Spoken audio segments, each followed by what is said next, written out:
Doctor Ashok Kumar Mittal. महोदय, आपने मुझे जम्मू कश्मीर से संबंधित 3 बिलों पर बोलने का अवसर दिया। Jammu Kashmir local bodies laws amendment bill, constitution J&K schedule caste order amendment bill, the constitution J&K schedule tribes order amendment bill. Sir, मैं अपनी बात शुरू करूंगा जम्मू कश्मीर के बदलते हुए हालात के बारे में एक शेर के साथ। हमारी एक पीढ़ी ने जम्मू और कश्मीर को अलगाववाद की आग में झुलसते देखा है, आतंकवाद की तेग में तड़पते देखा है और सांप्रदायिक आतिवाद के तूफान से लड़ते देखा है। लेकिन अब दौर आ गया है अलगाववाद की जगह राष्ट्रवाद का, आतंकवाद और आतिवाद की जगह लोकतांत्रिक संवाद का। एक दौर था जब युवाओं के हाथों में चेहरों पर नकाब और हाथों में पत्थर था, पर अभी उन्हीं युवाओं के हाथों में काबिलियत की डिग्री और आंखों में सफलता की आशा है। एक दौर था जब कश्मीर की महिलाएं और बच्चे आतंक के साये में अपनी उम्मीदों को झोंक देते थे, लेकिन अब उन्हीं उम्मीदों को हम पूरे भारत सरकार के और इस सदन ने मिलके अभी उन उम्मीदों को अफसरों के पंख लगाकर नई गति दे दी है। सर,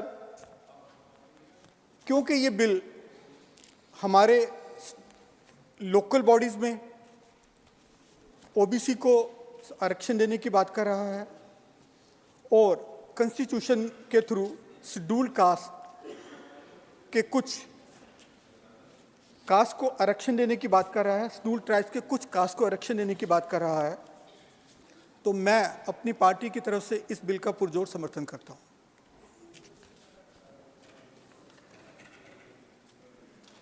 सर, इससे समाज के पिछड़े वर्ग को वो अधिकार प्राप्त होंगे जिसके लिए वो अभी तक वंचित थे। सर, इस बिल में मुझे एक बहुत ही महत्वपूर्ण बात लगी। बिल में कहा गया कि सभी स्थानीय निकाय चुनाव जम्मू कश्मीर के मुख्य निर्वाचन अधिकारी की बजाय एक राज्य चुनाव आयोग द्वारा आयोजित किए जाएंगे। ये डिसेंट्रलाइजेशन का एक अच्छा स्टेप है और बहुत बहुत सराहनीय है, और जिसमें राज्य चुनाव आयुक्त होगा। मैं भारत सरकार की इस पहल के लिए उनको बधाई देना चाहूँगा। सर, सरकार ने 370 हटाने का जब निर्णय लिया, हमारी आम आदमी पार्टी ने उसका पुरजोर समर्थन किया और उसके पक्ष में मतदान किया, क्योंकि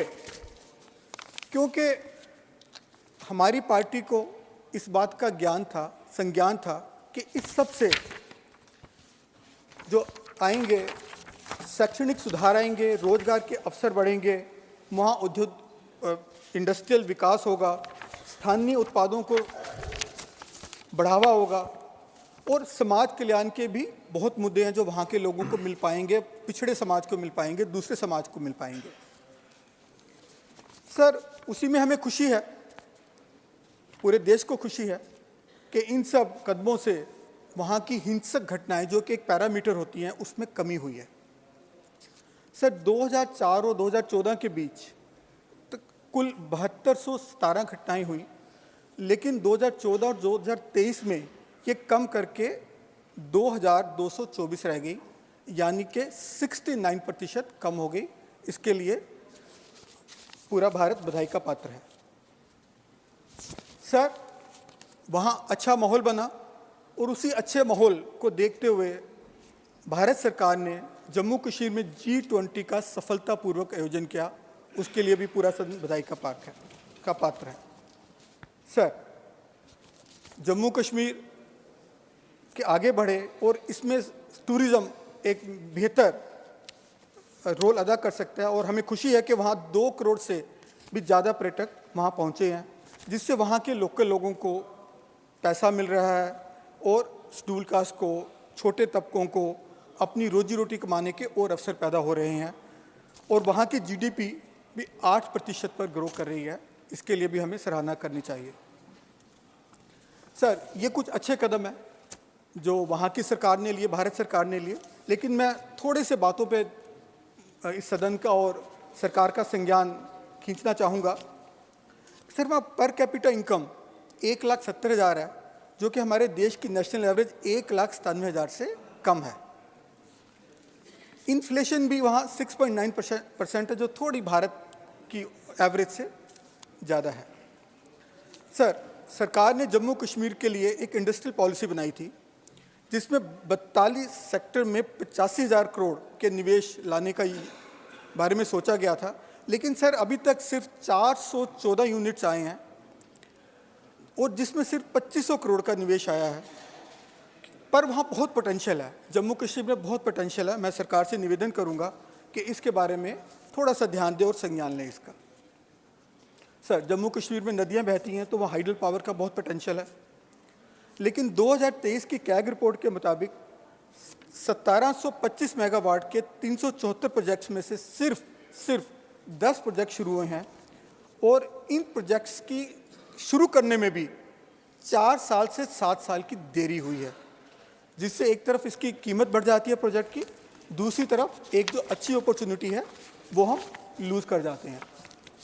सर, इस बिल के माध्यम से हम ओबीसी वर्ग को भी आरक्षण दे रहे हैं वहाँ की म्यूनिसिपल कॉरपोरेशंस में और बाकी सब में।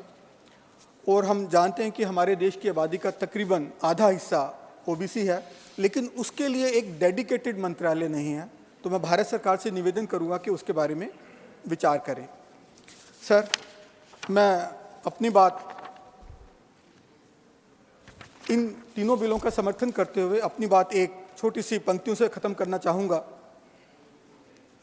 जम्मू कश्मीर के बारे में, पहाड़ों के जिस्मों में बर्फ़ की चादर, पहाड़ों के जिस्मों में बर्फ़ की चादर, चिनारों के पत्ते पे शबनम के बिस्तर, चिनारों के पत्ते पे शबनम के बिस्तर, हंसी वादियों में महकती वो केसर, हंसी वादियों में महकती वो केसर, कहीं झिलझिलाते झीलों के जेवर, कहीं झिलझिलाते झीलों के जेवर, है कश्मीर भारत के जन्नत का मंजर, है कश्मीर भारत के जन्नत का मंजर।